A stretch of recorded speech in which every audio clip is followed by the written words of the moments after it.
From the start of the First World War, Germany seized on Britain's greatest weakness, a vast empire, hard to defend, fatal to lose. The gamble was that Britain might risk everything to protect it, even victory on the Western Front.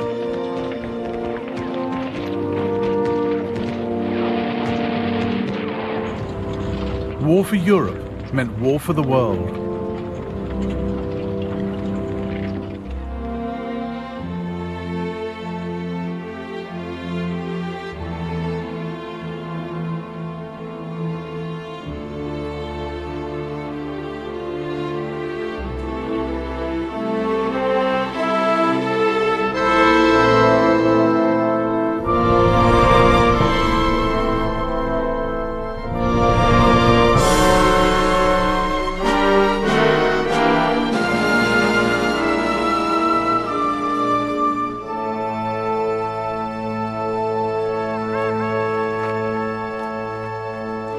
It was Germany's idea to take the war beyond Europe, but it wasn't a bid for expansion, let alone world domination.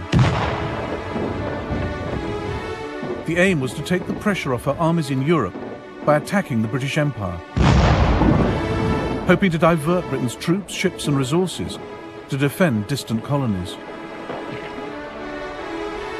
Britain also had no thought of a bigger empire. She just didn't want to lose the one she had. So while Germany wanted to open the war up around the globe, Britain was desperate to close it down.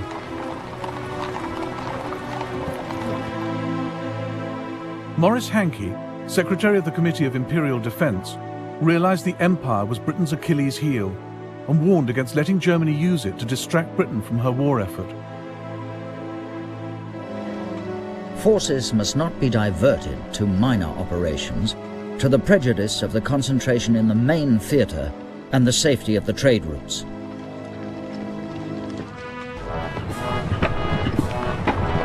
"15 years before, Germany had proclaimed herself an empire builder. The Kaiser had taken his country into the 20th century as a German admiral, creating a global German navy.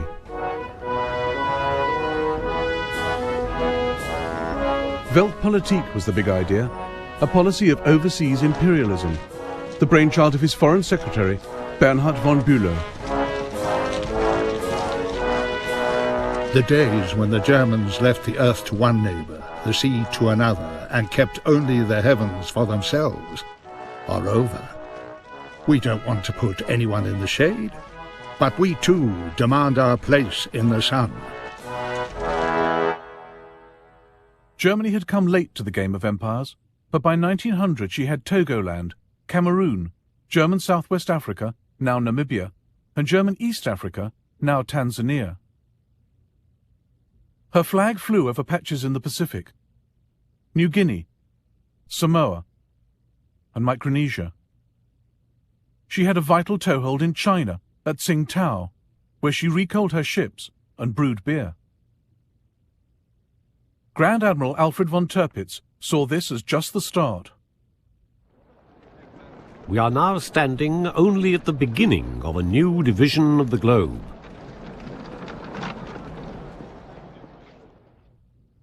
Germany alarmed the world with her imperial tub-thumping. She eyed up Puerto Rico and considered pouncing on the Panama Canal the minute it was completed.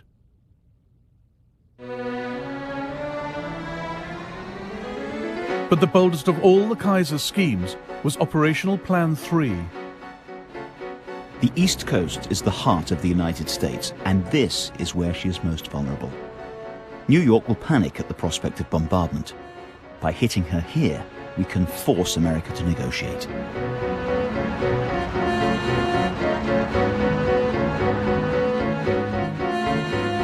Germany's secret plans from 1903 to attack the eastern seaboard with 60 ships and 100,000 men, to shell Manhattan and capture Boston.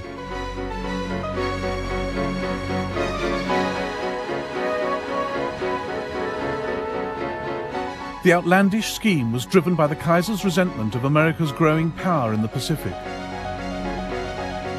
He believed in a militarist state and increasingly hated what the West stood for.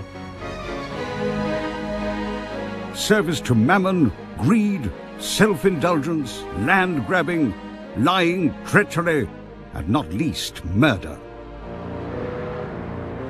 The Kaiser thought capitalism was vulnerable, that a strong enough attack on its international systems of trade, credit and insurance could bring the edifice tumbling down. Operational Plan 3 was dropped, but not the hostility towards capitalist empires.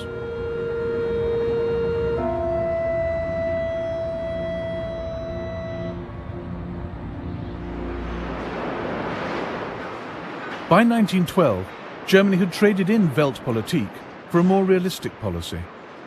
Now, her military machine prepared for a European, not a global war, and the army got the budget increase, not the navy. The first day of war found Germany's high seas fleet trapped by the mighty British Navy in the North Sea. And all the German Navy had to threaten the entire British Empire was a scattered force of 17 cruisers linked by a wireless network to Berlin.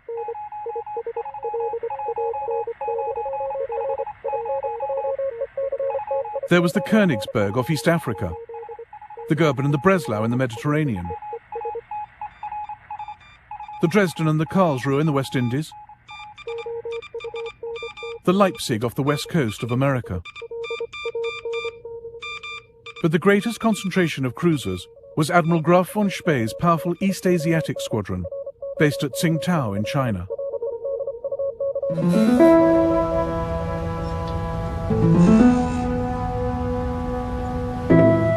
Tsingtao gave Germany a huge area of operations, across the South China Sea and into the Pacific.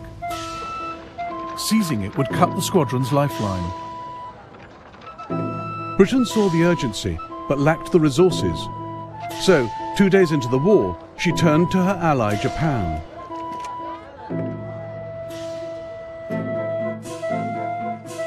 Japan was a growing power. Britain's call for naval help suited her ambitions perfectly. Together, Britain and Japan would capture Tsingtao, vital German base, and the Kaiser's pride and joy. It would shame me more to surrender Tsingtao to the Japanese than Berlin to the Russians. On the 2nd of September 1914, 60,000 Japanese troops landed up the coast, violating China's neutrality. They met up with 2,000 British and closed in on the German garrison of 4,500. It's unbearable. All we can do is sit and wait for this bunch of monkeys to arrive. Every day they get a bit closer. No one expects to get home in one piece. No hope of reinforcements. The noose around our necks is getting tighter and tighter.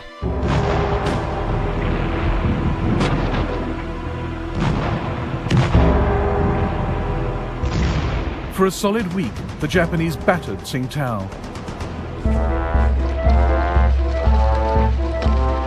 On the 7th of November, they entered the town in triumph. Some Germans sneered at the token British force for getting the Japanese to do their dirty work. The brave British. They played no part in the capture of Tsingtao, but they joined in the victory parade. As they went by, we Germans were ordered to turn our backs on them. The English complained to the Japanese commander, but he simply said, "Well, we can't repeat the whole procession just because of that."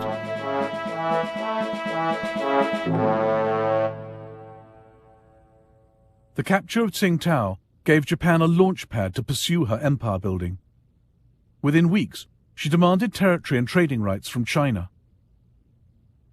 Japan also seized all German possessions north of the equator. Australia and New Zealand were quick to steal those to the south. Much to America's frustration, Britain had empowered Japan in the Pacific. Key stage in a process that would lead, a quarter of a century later, to Pearl Harbor.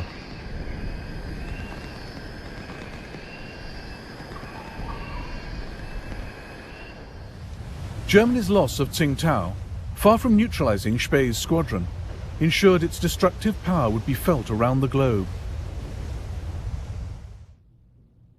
The best German cruiser commanders, like Spee, were fearless mavericks whom the war turned into heroes. Superb sailors with the instincts of pirates. The Kaiser had given them full authority to make their own decisions in wartime. The heavy responsibility of the officer in command will be increased by the isolated position of his ship. But he must never show one moment of weakness. Above all, the officer must bear in mind that his chief duty is to damage the enemy as severely as possible. Spee now split his squadron. The light cruiser Emden, under Captain Karl von Müller, made for the Bay of Bengal. Spee in the Scharnhorst led his other ships across the Pacific.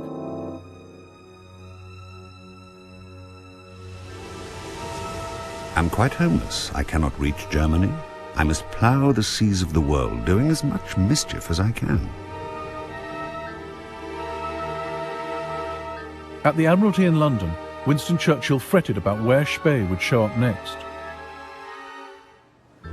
The vastness of the Pacific and its multitude of islands offered him their shelter. And once he had vanished, who should say where he would reappear? He was a cut flower in a vase, fair to see, yet bound to die. But so long as he lived, all our enterprises lay under the shadow of a serious potential danger.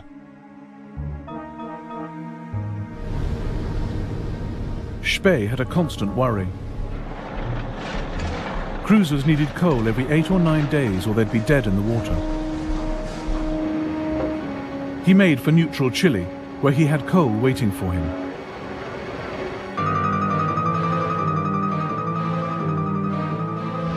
On the 1st of November 1914, he ran into a British fleet off Coronel.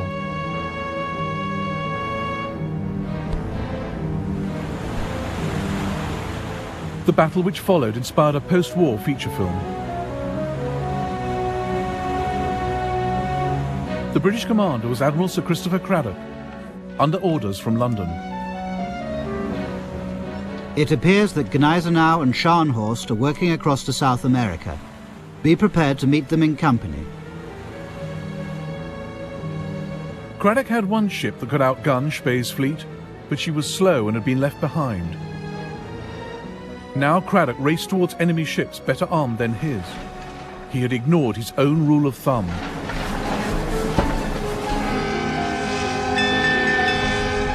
A naval officer should never let his boat go faster than his brain. I immediately ordered Scharnhorst and Gneisenau to go full steam ahead, and within 15 minutes I was racing against heavy seas at 20 knots and came to lie parallel with him.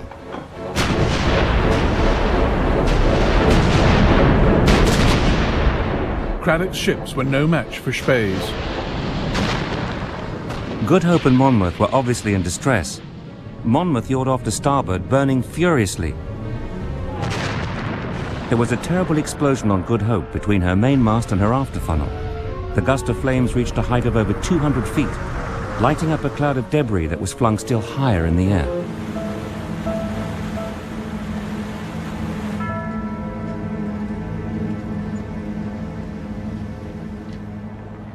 "1,600 British sailors were lost. It was Britain's worst naval defeat for 250 years. The global war was going Germany's way.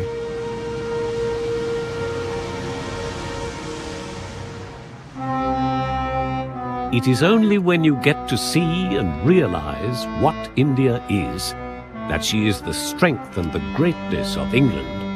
It is only then that you feel that every nerve a man may strain, every energy he may put forward, cannot be devoted to a nobler purpose than keeping tight the cords that hold India to ourselves. Britain's empire and trading network was the single biggest resource she brought to the war. And India was at the heart of it. The cords were never tighter. All the more reason for Germany to want them cut.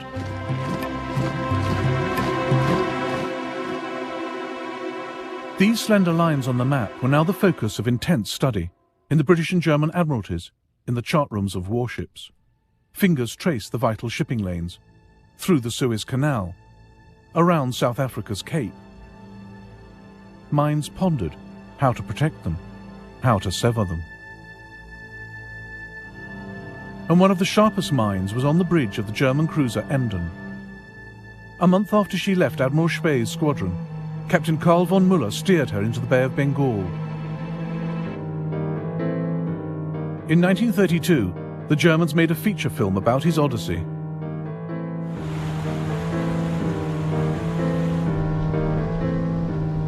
He had an indescribable power over the entire crew. He never gave orders, he just expressed a wish. From the moment he took command of the ship, he never left the bridge again. This is where he stood, slept, sat, studied the maps. This is where he wanted to be, stand or fall.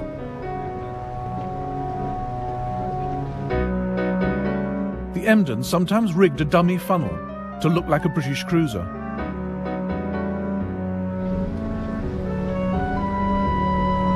A large steamer appeared dead ahead, and thinking we were an English man of war, was so overjoyed at our presence that she hoisted a huge British flag. I'd like to have seen the look on her captain's face when we hoisted our flag, and invited him most graciously to tarry with us a while. Captain Müller became famous for taking all crew and passengers safely onto the Emden before sinking their ship. We always allowed them time to collect and take with them their personal possessions. They usually devoted most of this time to making certain that their precious supply of whiskey was not wasted on the fishes. Müller regularly released his grateful captives.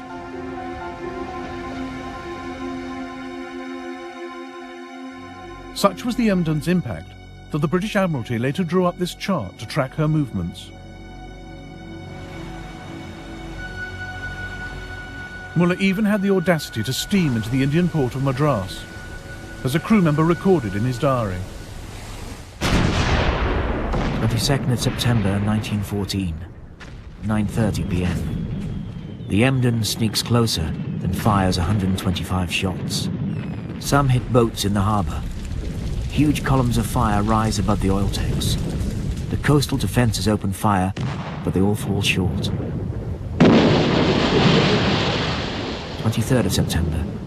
We are now 100 miles away. We can still see the fires at Madras.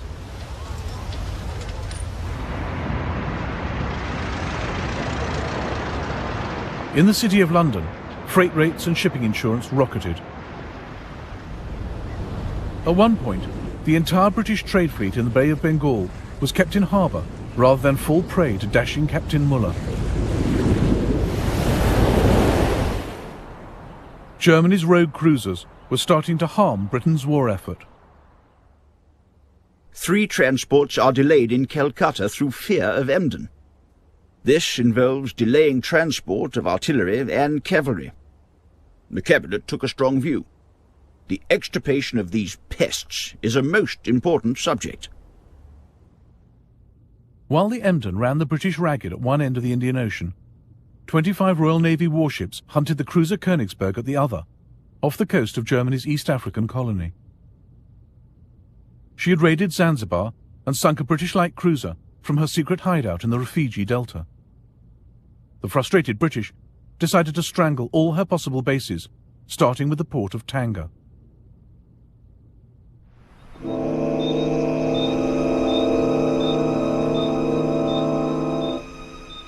On the 2nd of November 1914, the British steamed into this bay. In the global war, imperial powers got others to do their fighting. Most of the British troops were Indian.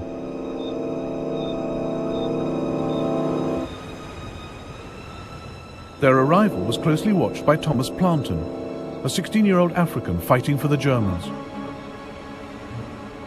The approaching British ships had all their lights blazing and seemed to be making no attempt to conceal their presence. We were in position with machine guns, waiting in ambush for them, and many of them were killed when they started to come ashore.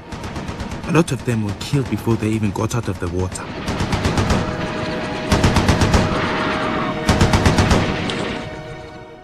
Thomas Plantin was one of 2,500 men under German commander Paul von Lettow-Vorbeck.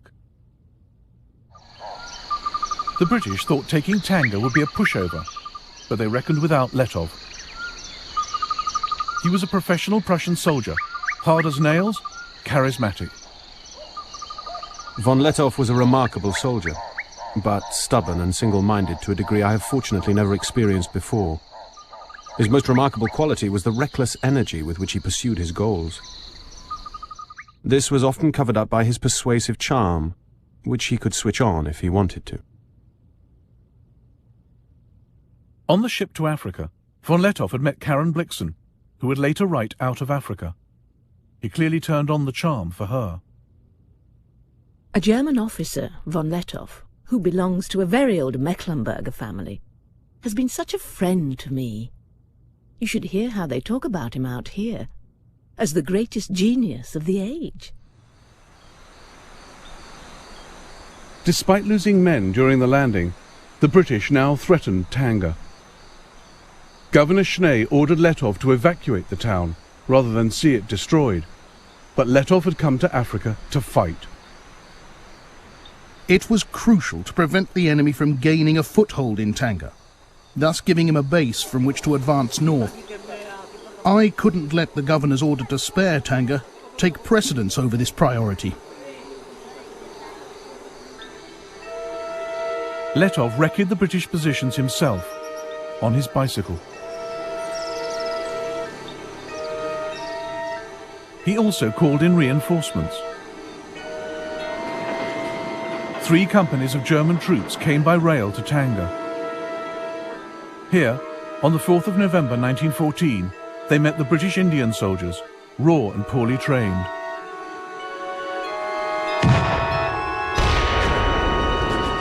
British intelligence officer Richard Meinertzhagen watched the ensuing rout. Half the 13th Rajputs turned at once, broke into a rabble and bolted. I could not believe my eyes. They were all jabbering like terrified monkeys and were clearly not for it at any price. Everyone in the dense forest, friend and foe, was mixed up together, shouting in all sorts of languages. The enemy ran off in wild disorder, and our machine guns mowed down whole companies to the last man. Von Lettow was based here, at the German hospital.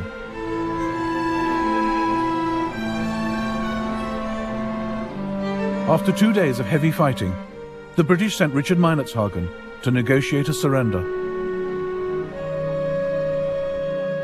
The Germans were kindness itself and gave me a most excellent breakfast, which I sorely needed. We discussed the fight freely as though it had been a football match. It seemed so odd that I should be having a meal today with people whom I was trying to kill yesterday. It seemed so wrong. It made me wonder whether this really was war, or whether we'd all made a ghastly mistake. The German officers were all hard-looking, keen and fit. They treated this war as some new form of sport.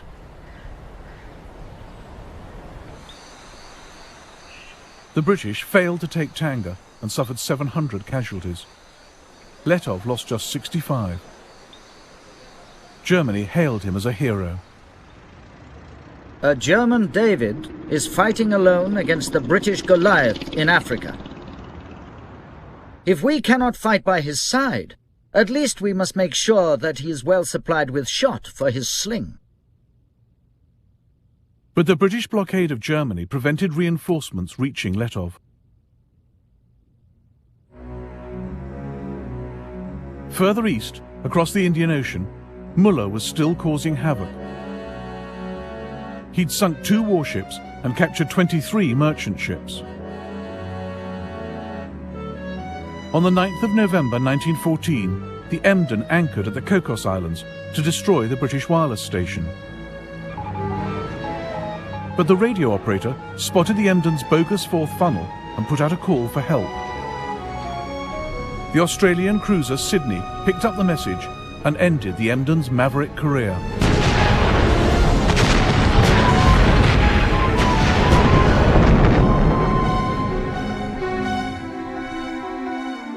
Captain Muller was taken prisoner, He and the other survivors were well looked after. Dear loved ones, I'm well and healthy. The British were very friendly.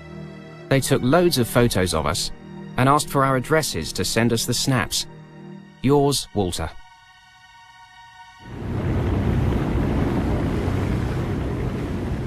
Now, Admiral Graf von Spee's luck also ran out. Britain took the risk of detaching 2 of her latest battlecruisers from the crucial North Sea blockade of Germany to deal with him. On the 8th of December 1914, German commander Hans Pochhammer sighted their huge masts as they recoaled in Port Stanley on the Falkland Islands. He realized the Germans were outgunned and outpaced. We choked a little at the neck. Our throats contracted and stiffened. For that meant a life and death grapple, or rather a fight ending in honorable death. The German fleet tried to get away, but the British battlecruisers were too fast. At 1:25 p.m, Spee turned to face them.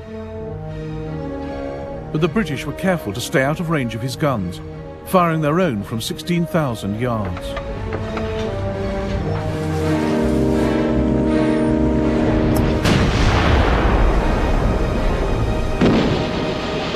Lieutenant Harry Bennett on HMS Canopus watched what happened and painted these watercolours. At 4:17 p.m, the Scharnhorst went down with Admiral von Spee and all hands.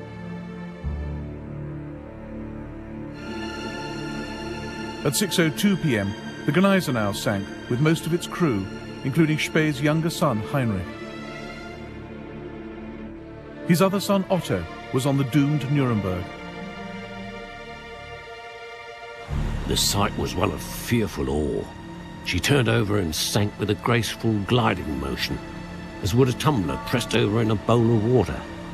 Those who went down in her were game to the end, for we saw a party of her men standing on the quarterdeck, waving the German ensign as she sank, and so they went down into their watery grave.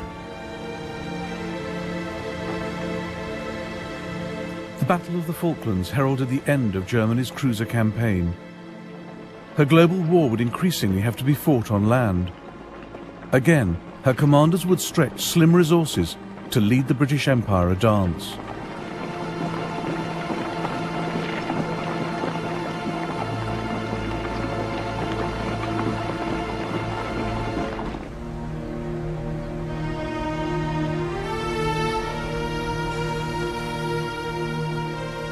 The Suez Canal presented a rare opportunity for Germany to harass the British Empire. A crucial British sea lane, vulnerable to attack by land forces. But Germany couldn't spare any men from the Western Front, so Berlin turned to Ottoman Turkey, her ally since November 1914.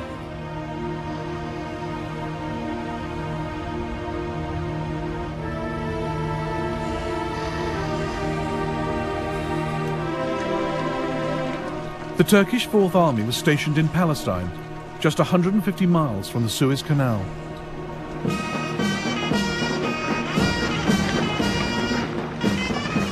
The Turks agreed to help capture Suez, assigning these 19,000 troops. They saw it as the first stage in their own reconquest of Egypt and Libya.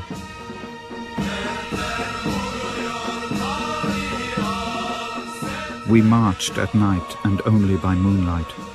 My heart was filled with a deep melancholy, mingled with great hope of success.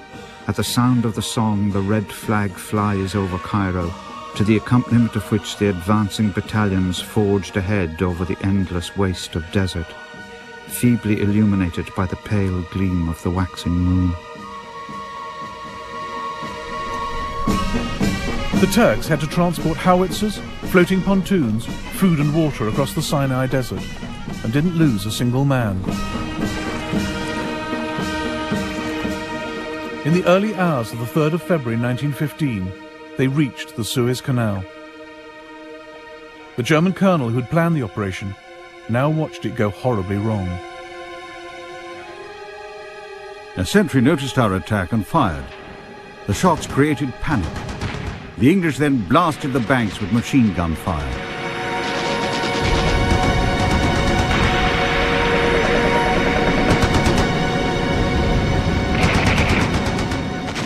The Turks found the canal defended by 9 British warships and 30,000 Indian troops dug into defensive positions. The Ottoman troops suffered 1,200 casualties. The survivors retreated across the desert.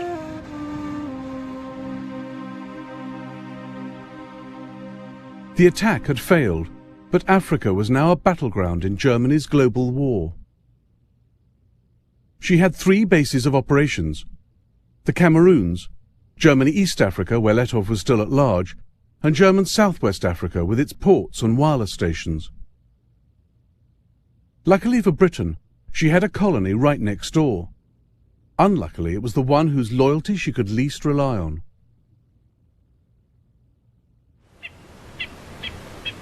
The Union of South Africa was racially diverse.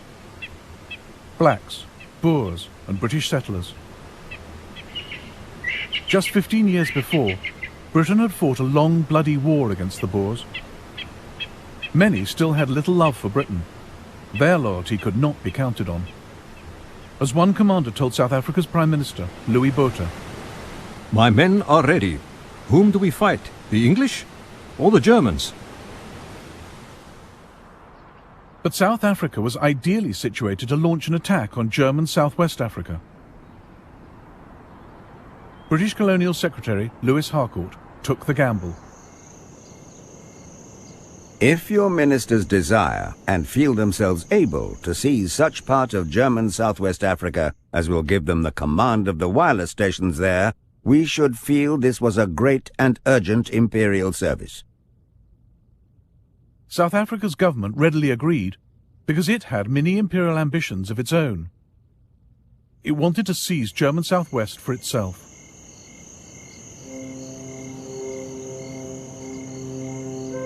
On the 14th of September 1914, South African forces crossed the Orange River into German Southwest.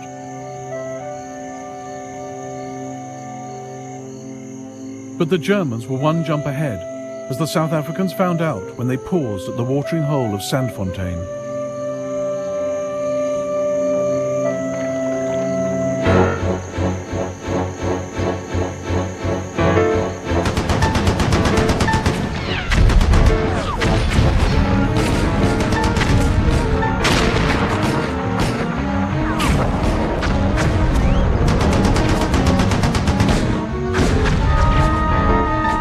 The South Africans were beaten, but there was worse to come.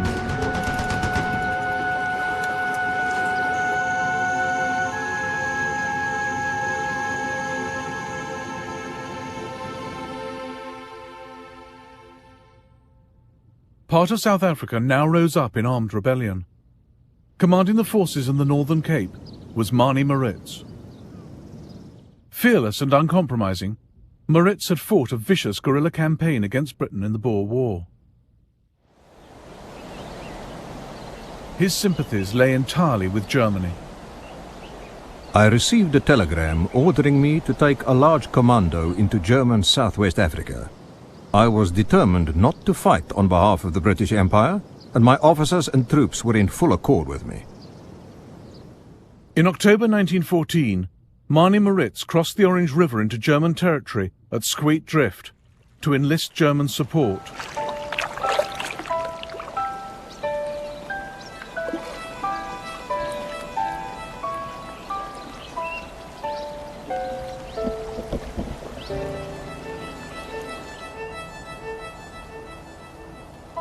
Two days later, Maritz addressed his troops under this tree. Now, men, we don't want to be ruled by the Jews and the financiers of England. General Beyers, General de Wet and myself have decided to form an independent South African Republic and have entered into an agreement with the governor of German Southwest Africa. They will provide us with arms and ammunition, guns. On this step depends the freedom of the masses of the country.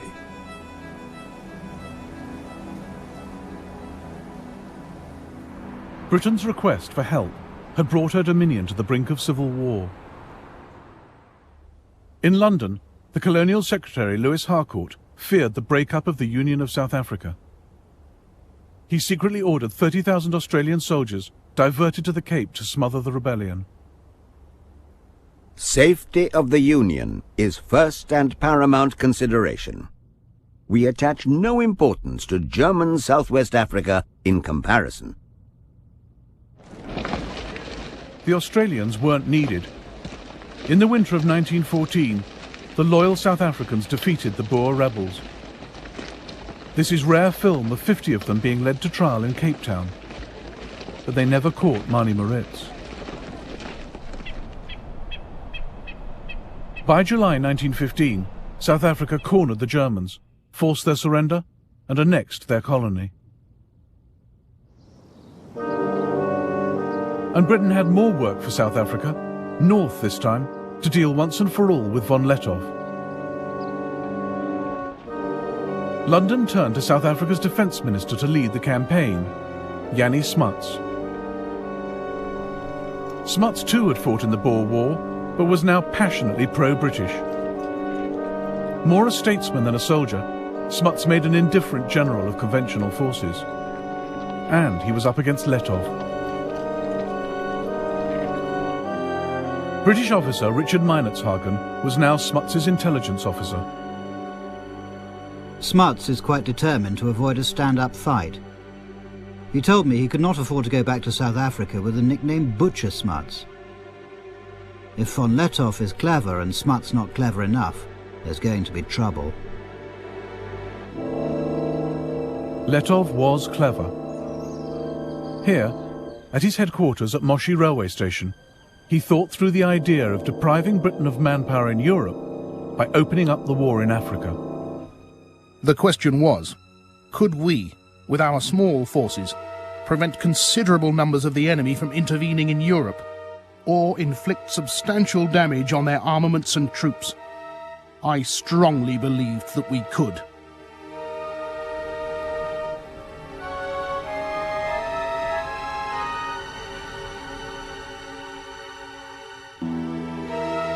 By August 1916, Lettow had become expert at his cat-and-mouse game.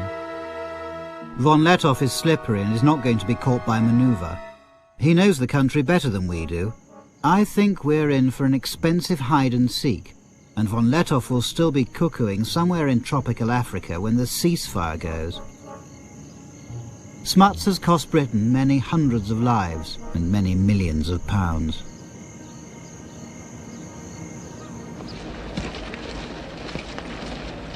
Lettow ran his force of up to 15,000 soldiers, mostly black, on scrounging and improvisation. No supplies from Germany reached him after March 1916, but he made a little go a long way, as Ludwig Deppe, one of his medical officers, noted. When there was no ammunition, Lettow would try to produce his own cartridges. If the men asked the commander for weapons or clothes, they were told, "Take it from the enemy." Lettow made war at cost price. You'd have been justified in displaying this war at a country fair with a for sale sign. Cheapest war in the world.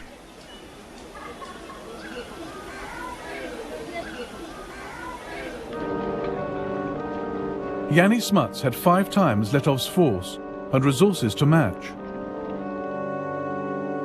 But the further he went into German East Africa, the more stretched his supply lines. And he reckoned without the killer tsetse fly. The life expectancy for his 50,000 horses was just 4 weeks.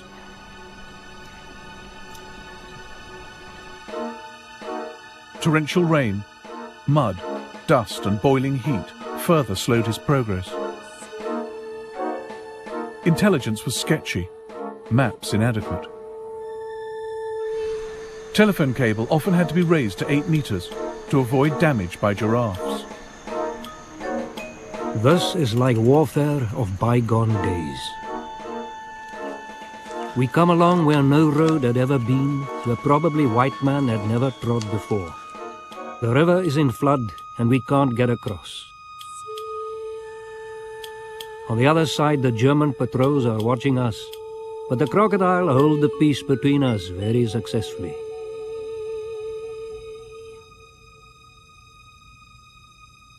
Letov played with Smuts, refusing to fight, slipping away, luring him deeper into Africa.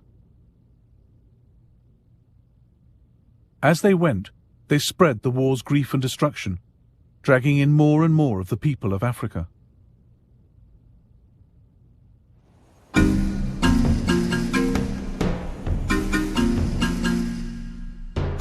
This war was being carried on the backs of black Africans.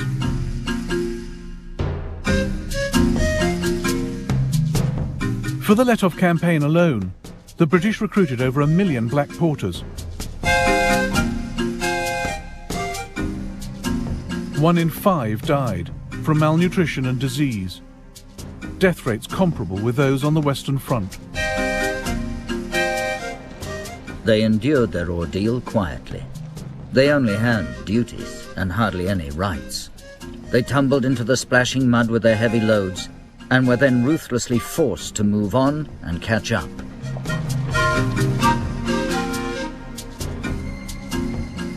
Oh, the Lindy Road was dusty, and the Lindy Road was long.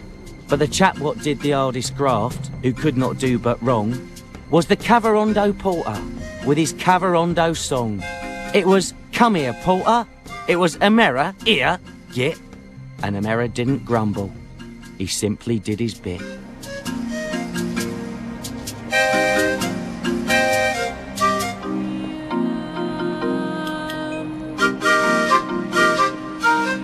What Smuts saves on the battlefield, he loses in hospital. For it is Africa and the climate we're really fighting, not the Germans. Out of 20,000 South Africans, over half were invalided home by the beginning of 1917. They were replaced by black troops from Nigeria and Ghana. Recruitment of blacks soared in East Africa as well. Over the course of the war, the King's African Rifles rose from 3,000 men to 35,000. Fuloliani Longwe spoke for many black soldiers. Think of yourself buried in a hole with only your head and hands outside, holding a gun, death smelling all over the place. Listen to the sound of exploding bombs and machine guns, smoke all over, and the vegetation burnt, and of course deforested. Watch your relatives getting killed, crying, finally dead. These things we did, experienced, and saw. Letov survived undefeated to the very end, marching triumphantly through Berlin in 1919. The British never caught him, even though they turned it into an African war and set an army on his tail. But Britain and France had such reserves of manpower in their colonies that from 1914 they shipped them to Europe. Remarkable French colour photographs of the world that came to serve on the Western Front.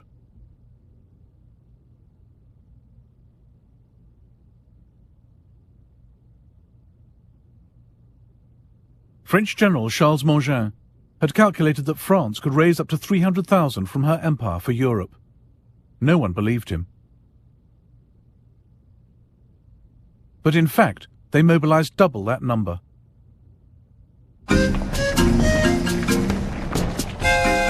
Black troops have precisely those qualities which are demanded in the long struggles of modern war. Endurance, tenacity, the instinct for combat, the absence of nervousness, and an incomparable power of shock. Not only do they enjoy danger, a life of adventure, but they are also essentially disciplinable.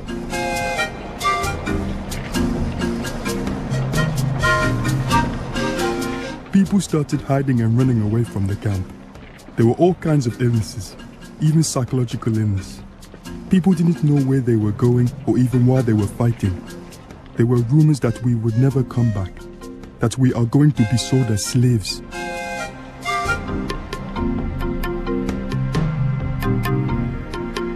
India provided Britain with 1.75 million men in the war.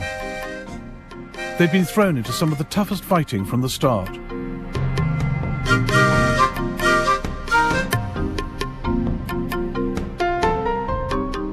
One Indian wrote to a friend, "The war is a calamity on 3 worlds and has caused me to cross the seas and live here. The cold is so great that it cannot be described. We have not seen the sun for 4 months. Thus we are sacrificed. I have neither sleep by night nor ease by day. There can never have been such a war before, nor will there ever be again."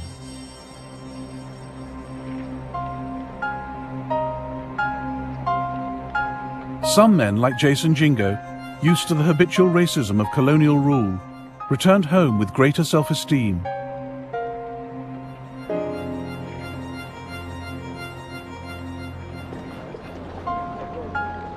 We had liked our time in France. It was our first experience of living in a society without a color bar. We were different from the other people at home. Our behavior, as we showed the South Africans, was something more than they'd expected from a native. We had copied the manners and customs of the Europeans, and not only copied, we lived them.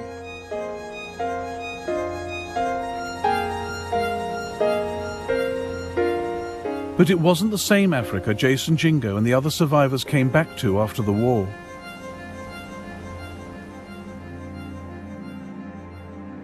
The empires which once carved it up had now turned parts of it into a wasteland, as German medic Ludwig Deppe realized. Behind us we leave destroyed fields and, for the immediate future, starvation. We are no longer the agents of civilization. Our path is marked by death, plundering, and deserted villages.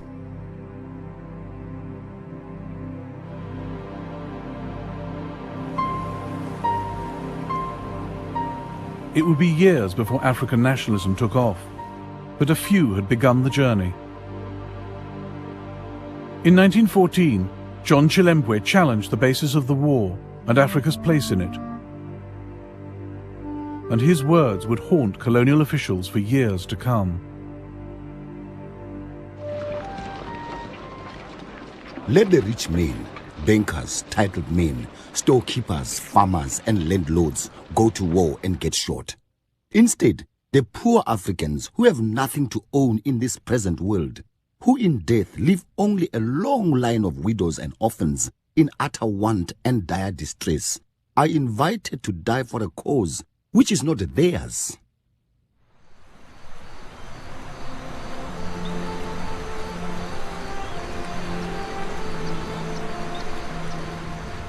Germany had fought a remarkable global war, but it cost her her cruisers, her wireless network, and all her colonies. Yet Germany had forced Britain and France to call on their empires and lean on their allies. In the process, these flexed their muscles and formed empires of their own.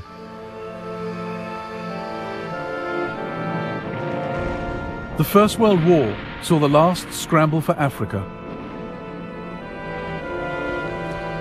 And the ideas the Kaiser had so hated, land grabbing, avarice and capitalism, had in fact been spread wider.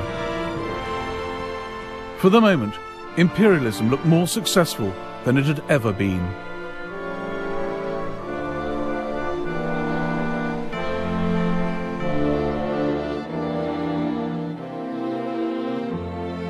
In the next episode of the First World War, the call goes out for jihad, holy war in the Middle East, the nightmare of Gallipoli, and the agony of the Armenian people.